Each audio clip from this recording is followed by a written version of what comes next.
देते हैं। एनडीए के उम्मीदवार सीपी राधाकृष्णन को गुरुवार को भारत के 15वें उपराष्ट्रपति की शपथ दिलाई गई है। इस वक्त की बड़ी खबर हम आपको बता रहे हैं, जहां पर राष्ट्रपति द्रौपदी मुर्मू ने संसद भवन के केंद्र कक्ष में उन्हें शपथ दिलाई है। ये शपथ ग्रहण समारोह पूर्व उपराष्ट्रपति जगदीप धनखड़ के अचानक इस्तीफे के बाद हुई मध्य अवधि चुनाव का परिणाम स्वरूप है। राधाकृष्णन ने 452 वोट हासिल कर विपक्ष के संयुक्त उम्मीदवार और पूर्व सुप्रीम कोर्ट जज बी सुदर्शन रेड्डी को 152 वोटों के अंतर से हराया था। शपथ ग्रहण समारोह में प्रधानमंत्री नरेंद्र मोदी, पूर्व उपराष्ट्रपति जगदीप धनखड़ सहित अन्य वरिष्ठ नेता मौजूद रहे। प्रधानमंत्री नरेंद्र मोदी ने राधाकृष्णन को बधाई देते हुए कहा कि उनका जीवन हमेशा समाज और गरीब वंचितों के लिए सशक्तिकरण के रूप में समर्पित रहा है। इस वक्त की बड़ी खबर हम आपको बता रहे हैं, जहां पर सीपी राधाकृष्णन ने उपराष्ट्रपति पद की शपथ ली है। राष्ट्रपति द्रौपदी मुर्मू ने उन्हें ये शपथ दिलाई है और इस दौरान प्रधानमंत्री नरेंद्र मोदी, पूर्व जगदीप धनखड़ भी मौजूद रहे और साथ ही तमाम जो बड़े बड़े नेता हैं वो भी इस दौरान मौजूद रहे।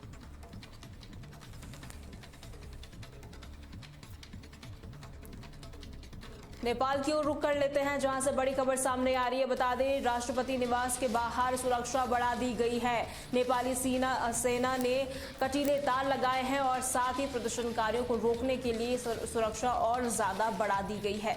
इस वक्त की बड़ी खबर हम आपको बता रहे हैं, जहां पर नेपाल में सोशल मीडिया प्रतिबंध और भ्रष्टाचार के खिलाफ युवा नेतृत्व वाले जो जेनजीज हैं वो प्रदर्शन कर रहे हैं और साथ ही इस प्रदर्शन को देखते हुए राष्ट्रपति निवास के आसपास सुरक्षा व्यवस्था को काफी ज्यादा बढ़ा दिया गया है। नेपाली सेना ने राष्ट्रपति भवन के बाहर कटीले तार लगाए हैं और भारी संख्या में सैनिक तैनात किए गए हैं ताकि प्रदर्शनकारियों को रोका जा सके। पिछले 2 दिनों से हुई हिंसक झड़पों में कम से कम 30 लोग मारे गए हैं और 300 से ज्यादा घायल हो चुके हैं और प्रदर्शनकारियों ने संसद भवन, प्रधानमंत्री केपी शर्मा ओली के निवास और साथ ही तमाम सरकारी इमारतों में आग लगा दी है और नेताओं के घरों पर भी हमले करने शुरू कर दिए थे और तस्वीरें भी सामने आई थी। इसके परिणाम स्वरूप प्रधानमंत्री ओली ने इस्तीफा दिया, जबकि गृह मंत्री ने पहले ही त्यागपत्र सौंप दिया है।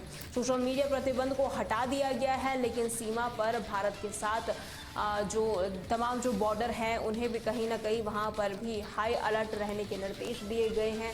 और इस बीच ये बड़ी खबर हम आपको बता रहे हैं, राष्ट्रपति निवास के बाहर सुरक्षा बढ़ा दी गई है। नेपाली सेना ने कटीले तार लगाए हैं ताकि प्रदर्शनकारियों को कहीं ना कहीं रोका जा सके।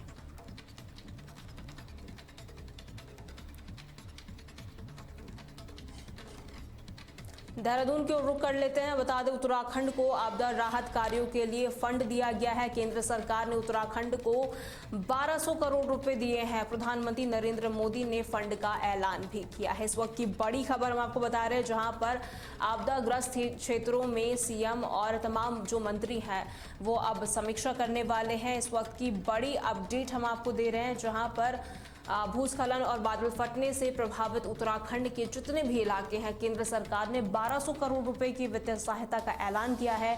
प्रधानमंत्री नरेंद्र मोदी ने गुरुवार को देहरादून में उच्च स्तरीय बैठक की अध्यक्षता करते हुए उन्होंने ये घोषणा की। उन्होंने प्रभावित क्षेत्रों का हवाई सर्वेक्षण भी किया और साथ ही पीएम मोदी ने मृतकों के परिजनों को 2 लाख रुपए और गंभीर रूप से घायलों को 50,000 रुपए की अनुग्रह राशि की भी घोषणा की है। सहायता पैकेज में प्रधानमंत्री नरेंद्र मोदी ने प्रधानमंत्री आवास योजना ग्रामीण के तहत क्षतिग्रस्त घरों का पुनर्निर्माण कराना, राजमार्गों की मरम्मत और साथ ही स्कूल का जीर्णोद्धार, पशुधन के लिए मिनीकिट और प्रधानमंत्री राष्ट्रीय राहत कोष से अतिरिक्त मदद दी है। और साथ ही प्रधानमंत्री ने एनडीआरएफ, एसडीआरएफ, सेना और राज्य प्रशासन के प्रयासों की सराहना भी की है। ये तस्वीरें हम आपको दिखा रहे हैं, जहां पर प्रधानमंत्री नरेंद्र मोदी गुरुवार को उत्तराखंड पहुंचे, देहरादून पहुंचे और यहां पर एनडीआरएफ, एसडीआरएफ की टीमों से उन्होंने बातचीत की और साथ ही उनकी काफी तारीफ भी की, क्योंकि जिस तरीके से हालात उत्तराखंड में पिछले दिनों से लगातार बने हुए हैं, इसको लेकर प्रधानमंत्री तमाम जो आपदाग्रस्त इलाके हैं उनके दौरे पर हैं और उत्तराखंड पहुंचे गुरुवार को और यहां पर उन्होंने राहत जो पैकेज है उसका ऐलान किया, 1200 करोड़ रुपए दिए हैं और साथ ही उन्होंने इस बीच एनडीआरएफ, एसडीआरएफ की टीमों से भी बातचीत की और साथ ही ये भी कहा कि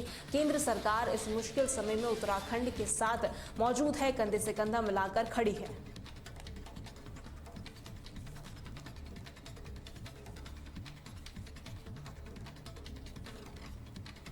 ब्रेकिंग न्यूज में फिलहाल के लिए इतना ही। खबरों के लिए बने रहें तहलका डिजिटल के साथ।